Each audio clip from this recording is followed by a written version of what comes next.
Mtume Muhammad sallallahu alaihi wasallam aliwaeleza maswahaba ayana wazi wazi kabisa kwamba lau kama sikuhofu wale kina mama majumbani na watoto, basi kungekuwa kuna uwezekaniko kuchoma nyumba zao ambao wanapuzia ibada ya swala, yani hawatoki kwenda kuswali swala za jamaa misikitini. Na hii ni kwa sababu Mtume sallallahu alaihi wasallam alikuwa anaonesha fadhila za swala ya jamaa nyuma ya takbira ya imamu, kwamba inafuku inazidi ile swala ya mtu mmoja kwa daraja 27.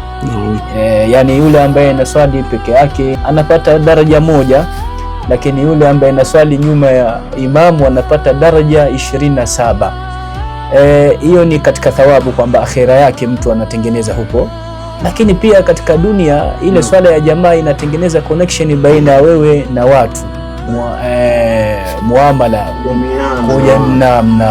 Inawezekana kuna fikra ukasikia kutoka kwao ikakusaidia kwenye maisha yako. Inawezekana kuna haja wewe ulishindwa kuitatua, lakini kwa kuwepo na watu wale katika kuelezana, kufahamishana fikira, rai zile, wewe mwenyewe ukapata ufumbuzi wa hilo jambo.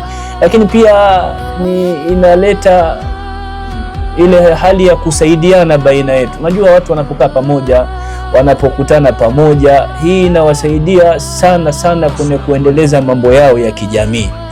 Na ndio maana leo utaona vikundi mbalimbali, au sivyo? Naam. Si kikundi cha chama hiki, si vikundi vya mpaka mikoba hiyo na hivyo na kadhalika. Yote ni kwa sababu kwenye kukaa pamoja hawa watu wanapiga hatua kimaisha. Hivyo ndivyo swala ilivyo ya jamaa. Yani mtu ambaye anaswali jamaa ni vyepesi zaidi kufanikiwa, kwa sababu anakutana watu, anawasikiliza watu kwa siku mara tano.